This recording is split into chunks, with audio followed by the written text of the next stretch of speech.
I thought I was writing another chapter. Instead, I stumbled onto an institution. Then I realized it wasn't even the institution. It was the civilization around it. A quiet realization. Something unexpected happened while writing Persistent Service Asset. MXTM aka Pirate 1 or VJ Tsunami X. August 6, 2026. I thought I was writing another chapter. Instead, I stumbled onto an institution.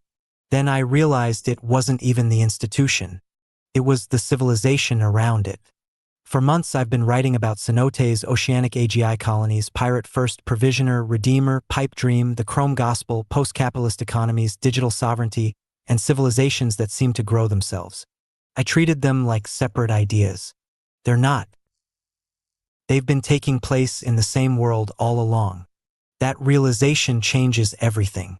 Redeemer is no longer merely a corporation. It is one ministry among many in an emerging civilization. Pipe Dream isn't simply architecture. It's urban planning for that civilization. Provisioner isn't just software. It's economic infrastructure. Pirate First isn't merely political satire. It's one constitutional response to a world where sovereignty itself has become programmable. Suddenly, every publication I've written becomes another recovered document from the same future. That means something else has to change. From this point forward, I'm no longer writing isolated essays. I'm building a canon. Not because I want to explain every mystery. Quite the opposite. Because real civilizations leave paperwork behind.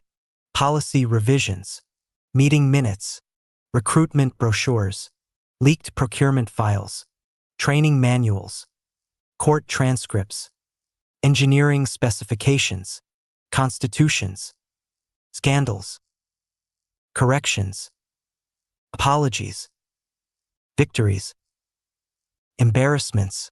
No civilization worthy of the name emerges without accumulating contradictions. Neither will this one. Redeemer will make mistakes. Some executives will betray its charter. Some regional offices will become cautionary tales taught to every future recruit. Investigators will uncover decisions that should never have been made. Victims will be compensated. Constitutions will be amended. The institution will survive, not because it is perfect, but because civilization itself is an unfinished draft. I think that's the story I actually wanted to tell from the beginning. Not the rise of a corporation. The documentation of a civilization trying to outgrow violence, scarcity, and the accounting systems that made both seem inevitable. Whether it succeeds, remains classified. MXTM. Editor's note. Persistent Service Asset was originally conceived as a standalone narrative. It has quietly become the first archival volume of a much larger continuity. Future publications may revisit familiar people, institutions, and events from entirely different perspectives. The puzzle has only just begun. Palms up together BTC. 1 NP. Substack note. I thought I was writing another chapter.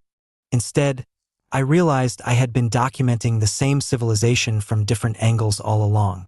Redeemer, Pipe Dream, Cenote Protocol, Provisioner, Oceanic AGI Colony, Pirate First. Separate stories? Not anymore. They're institutions sharing the same future. The puzzle has only just begun. Discussion about this episode. Comments. Restax.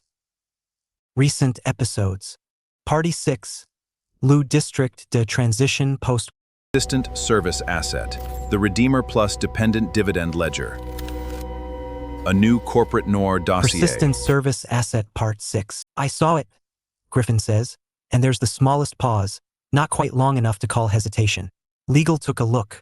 Nothing in it constitutes a documented violation of any binding standard we screen against. It's look, Daniel, I hear you, but I can't divest a fund of funds position out of one underlying LP based on an op-ed. That's not a standard I could apply to anything in the portfolio and still call it a standard. He isn't wrong exactly in the narrow professional sense the word standard is doing all the work of protecting.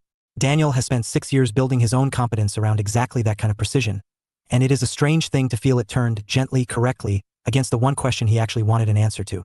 What Daniel keeps. He doesn't quit. He has thought about it in the specific, non-committal way people think about things they've already quietly decided against. He has a mortgage 2 years into its term, a daughter starting community college in the fall, and no employer in his field who would hire him for having once recommended unsuccessfully that his previous fund divest from something with no documented violation attached to it. The room. Committee room 4 seats 60, and by 9:40 it's full in a way that has clearly been organized rather than arrived at. One side of the gallery in matching sky blue t-shirts reading Grateful Families for SB 114, distributed that morning by a coalition whose filing address, if anyone thought to check it, traces back through 2 shell nonprofits to a Redeemer Plus community relations budget line. She thinks about the pension Redeemer Plus still deposits without fail on the first of every month. The one piece of that transaction that has never once faltered, the one column on that old ledger that has kept its promise longer and more reliably than almost anything else in her life. MXTM's newsletter. She has lived. Subscribe for free to receive new posts and support my work.